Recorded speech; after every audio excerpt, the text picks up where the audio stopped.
Hello bachon, so let's understand the question first. The question says first IE of 5D series elements are higher than those of 3D and 4D series elements. This is due to okay.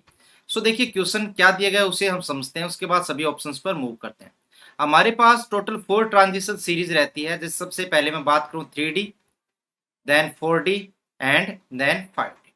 तो यहाँ पर सबसे पहले element है scandium, ytterbium and लेंथिनम। इसके बाद जब move करते हैं तो देखिए जैसे टाइटेनियम आ गया है, जिरकोनियम एंड हैफनियम। सो यहाँ पर ये बोला गया है कि जो 5D सीरीज के एलिमेंट्स है उनकी जो आयोनाइजेशन एनर्जी है वो 3D और 4D से भी ज्यादा है। ऐसा क्यों?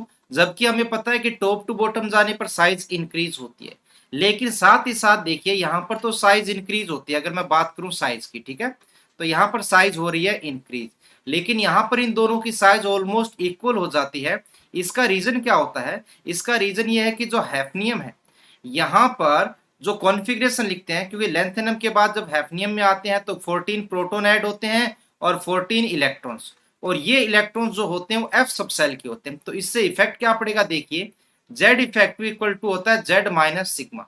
यहाँ पर सिग्मा होता है इलेक्ट्रॉन्स के कारण, तो इलेक्ट्रॉन्स यहाँ पर जो है वो बहुत सारे 14 इलेक्ट्रॉन्स 4f के कारण है और 14 प्रोटॉन है। तो प्रोटॉन बढ़ते हैं तो जेड बहुत ज्यादा इंक्रीज हो गया, मतलब प्रोटॉन नंबर। तो देखिए जो 4f होता है उनका शिल्डिंग इफेक्ट वीक रहता है। क्या शिल्डिंग?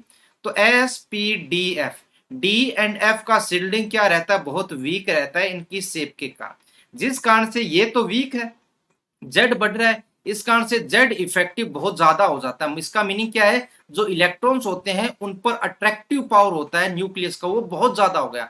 अगर न्यूक्लियस का अट्रैक्टिव पावर ज्यादा हो जाता है तो जिरकोनियम से हैफनियम में जो साइज बढ़नी चाहिए थी वो जेड इफेक्टिव के कारण बढ़ने के कारण, जिसे लेंथेनोइड कॉन्ट्रैक्शन बोलते हैं, के कारण साइज यहाँ पर बैलेंस हो गई।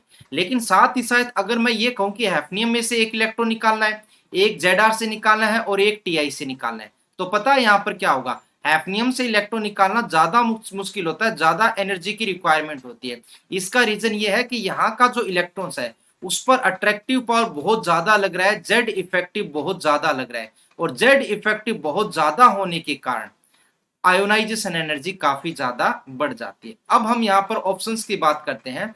ऑप्शन नंबर 1 है bigger size of atom of 5D series. ये तो बिल्कुल ही गलत हो गया।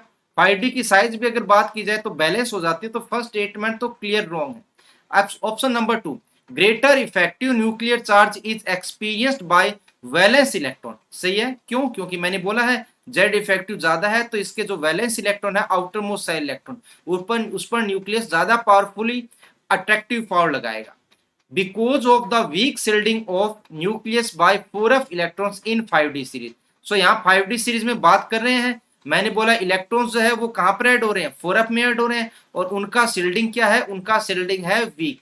इस कारण से जेड इफेक्टिव ज्यादा हो जाता है और IE क्या हो जाती है? ज्यादा।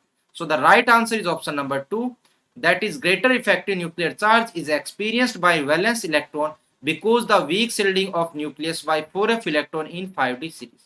Okay, so hope you understand the concept well. Best of luck.